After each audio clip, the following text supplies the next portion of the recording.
Maraming salamat sa inyong lahat dahil umabot na tayo sa 1,000 subscribers. Para sa mga nais mapanood ang buong paliwanag ng aming palabas na House of Lies, huwag kalimutang mag-subscribe at manatiling kasama namin. Ito ay hindi ordinaryong drama ng pamilya.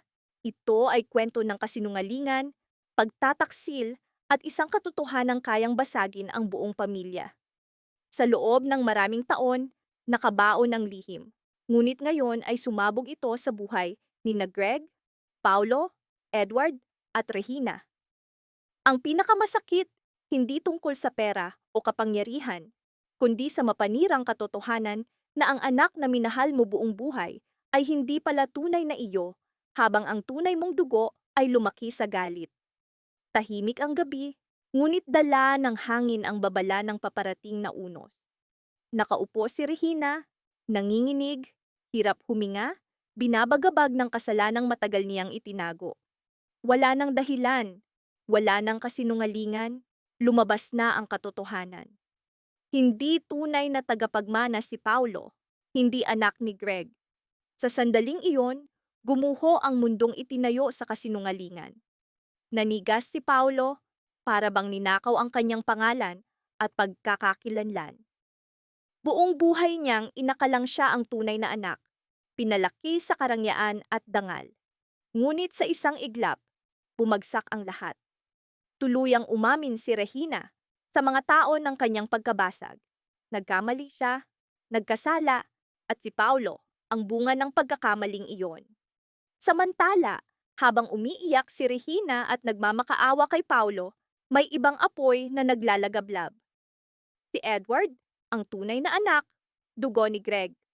Ang batang itinakwil sa loob ng maraming taon, iniwan, habang ang maling anak ay itinuring na prinsipe. Ngayon siya ang tunay na tagapagmana. Ngunit ang sugat at galit sa kanyang puso ay hindi basta mawawala. Ang tanong ngayon, makakamtan ba ni Edward ang respeto at pamana na nararapat sa kanya? Matatanggap ba ni Paulo ang kanyang tunay na pagkakakilanlan? At kakayanin ba ni Greg ang dagok ng katotohanan? Habang buhay bang hahabulin ang pamilya ng isang pagkakamali ni Regina? Lalong dumilim ang kwento. Ang damdamin ni Edward ay hindi simpleng inggit, kundi galit na naipon sa loob ng maraming taon. Ang galit na iyon ay naging lason sa kanyang puso. Habang lumaki si Paulo sa karangyaan, si Edward ay lumaki na parang multo sa sariling pamilya. Hindi kinilala, pinabayaan, at higit sa lahat, hindi minahal. Ngayon na alam na niya ang katotohanan, bakit siya mananatiling mabuting anak? Habang nilalamon ng kaguluhan ang pamilya, nanatiling tahimik si Edward. Ngunit ang kanyang katahimikan ay mas nakakatakot kaysa sigaw. Sa likod ng kanyang ngiti, nakatago ang mga matang may plano. Isang planong kayang wasakin ang lahat. Ang bawat pagtingin kay Greg ay nagdadala ng awa at pagkadismaya. Ngayon lamang niya naunawaan ang katotohanan. Ngayon lamang siya nagsisi. Ngayon lamang niya nakilala kung sino ang tunay niyang anak. Ngunit huli na ba? Ilang taon niyang itinulak palayo si Edward. Ilang taon niyang minahal si Paulo bilang sariling dugo. At ngayon, nang baligtad na ang lahat, nais niyang bumawi. Ngunit ang buhay ay hindi pelikula. Hindi mo maaaring i-rewind. Habang sinusubukan ni Greg na lapitan si Edward, lalo lamang lumalalim ang sugat. Bawat beses na binibigkas niya ang salitang anak, parang insulto. Nasaan si Greg nang kailangan siya ni Edward? Nasaan siya nang unti-unting lumaki ang galit sa puso ni Edward?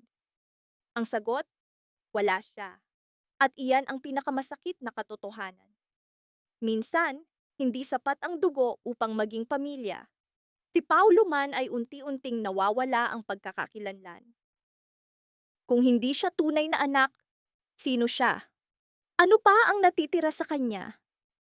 Malinaw ang kanyang takot at sakit. Sapagkat kahit hindi siya tunay na dugo, totoo ang kanyang pagmamahal. Ngunit sa mundong pinaghaharian ng kasakiman at kapangyarihan, hindi sapat ang pagmamahal. At lalo pang tumindi ang tensyon. Hindi na ito simpleng problema ng pamilya. Ito ay digmaan ng dugo laban sa alaala, katotohanan laban sa kasinungalingan, paghihigante laban sa pagsisisi.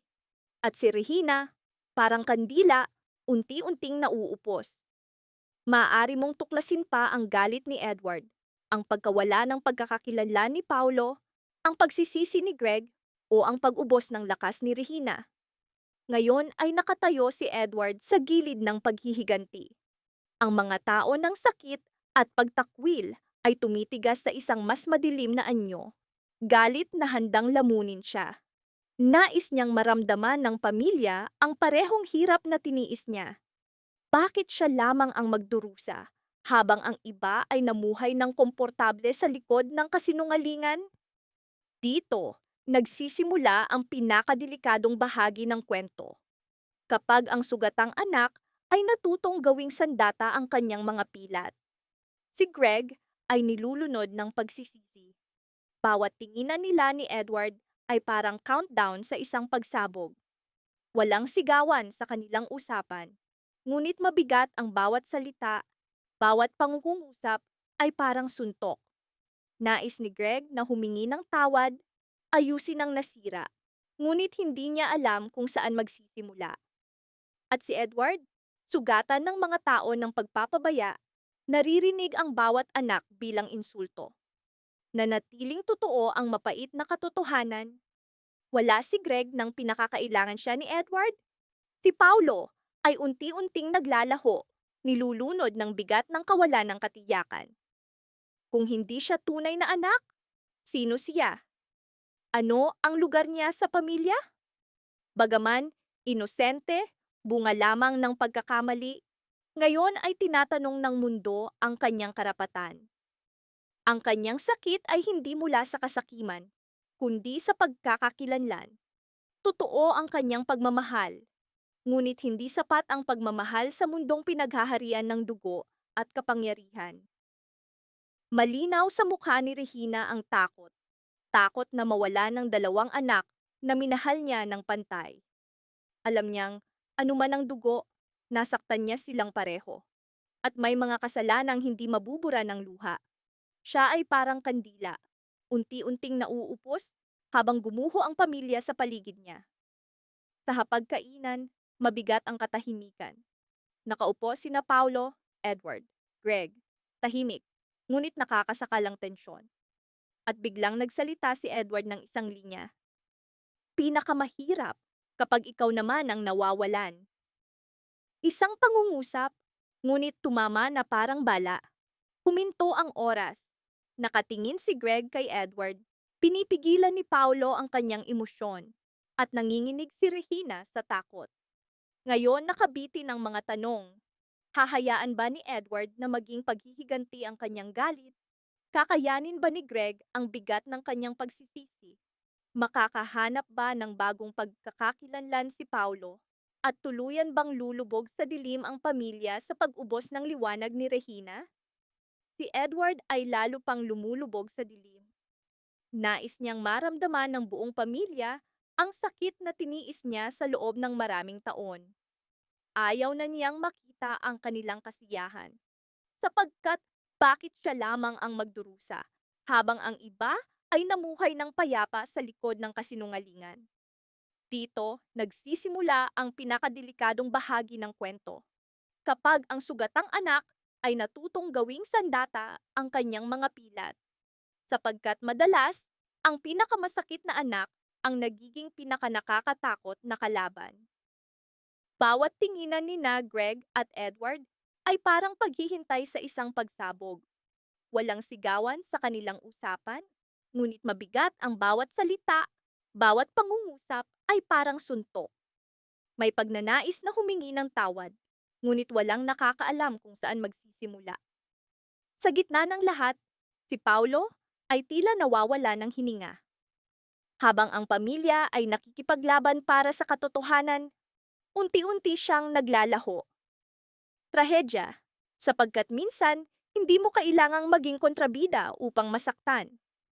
At nang akala ng lahat na lilipas na ang unos, lalo pa itong lumakas. Bawat lihim na nabubunyag ay nagdadala ng bagong sugat. Bawat paghingi ng tawad ay nagbubunga ng bagong galit. Bawat pagtatangkang ayusin ang nasira ay lalo lamang nagpapalalim ng bitak. Sa labas, tila buo ang pamilya, ngunit sa loob, gumuho na sila.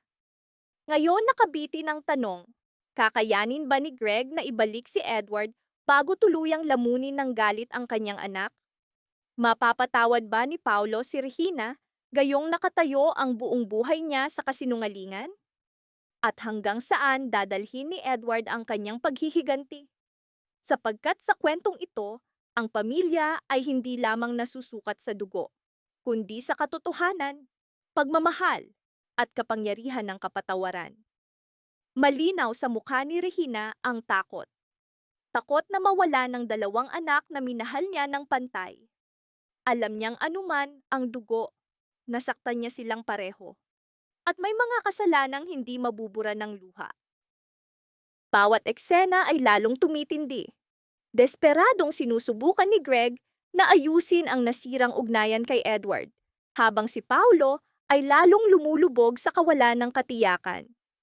Bawat tingin ng iba ay tila nagtatanong, kung hindi ka tunay na anak, may karapatan ka pa bang manatili? Ngunit wala namang kasalanan si Paulo. Siya ay isinilang lamang bilang bunga ng pagkakamali. At si Edward, lalo pang lumulubog sa dilim. Nais niyang maramdaman ng pamilya ang sakit na tiniis niya sa loob ng maraming taon. Ayaw na niyang makita ang kanilang kasiyahan, sapagkat bakit siya lamang ang magdurusa, habang ang iba ay namuhay ng payapa sa likod ng kasinungalingan? Dito, nagsisimula ang pinakadelikadong bahagi ng kwento kapag ang sugatang anak ay natutong gawing sandata ang kanyang mga pilat. Bawat tinginan ni na Greg at Edward ay parang paghihintay sa isang pagsabog. Walang sigawan sa kanilang usapan, ngunit mabigat ang bawat salita. Bawat pangungusap ay parang suntok. May pagnanais na humingi ng tawad, ngunit walang nakakaalam kung saan magsisimula. Sa gitna ng lahat, si Paulo ay tila nawawala ng hininga. Habang ang pamilya ay nakikipaglaban para sa katotohanan, unti-unti siyang naglalaho. Trahedya, sapagkat minsan hindi mo kailangang maging kontrabida upang masaktan. At nang akala ng lahat na lilipas na ang unos, lalo pa itong lumakas. Bawat lihim na nabubunyag ay nagdadala ng bagong sugat. Bawat paghingi ng tawad ay nagbubunga ng bagong galit. Bawat pagtatangkang ayusin ang nasira ay lalo lamang nagpapalalim ng bitak. Sa labas, tila buo ang pamilya, ngunit sa loob, gumuho na sila. Ngayon nakabitin ang tanong, kakayanin ba ni Greg na ibalik si Edward bago tuluyang lamunin ng galit ang kanyang anak? Mapapatawad ba ni Paulo si Regina gayong nakatayo ang buong buhay niya sa kasinungalingan? At hanggang saan dadalhin ni Edward ang kanyang paghihiganti? Sapagkat sa kwentong ito, ang pamilya ay hindi lamang nasusukat sa dugo, kundi sa katotohanan, pagmamahal at kapangyarihan ng kapatawaran. Si Paulo ngayon ay malinaw na ang lahat, hindi siya kailanman pipiliin. Sa sandaling tahimik niyang hinarap si Greg, iyon ang pinakamatinding eksena. Walang sigawan, walang luha ng drama, kundi isang tanong lamang. Mahal mo ba talaga ako? O mahal mo lang ang ideya na anak mo ako? Walang sagot si Greg, at ang katahimikan na iyon ang naging pinakamalalim na sugat. Dahan-dahang napuno ng lungkot ang mga mata ni Paulo, sapagkat natanto niyang bahagi ng pagmamahal ni Greg ay palaging nakatali sa dugo, isang bagay na hindi niya matanggap. Samantala, tahimik na pinagmamasdan ni Edward ang pagbagsak ni Paulo.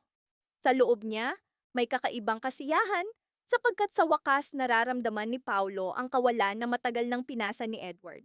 Ngunit habang lumalalim ang banggaan, lalo ring nagiging mapanganib ang sitwasyon.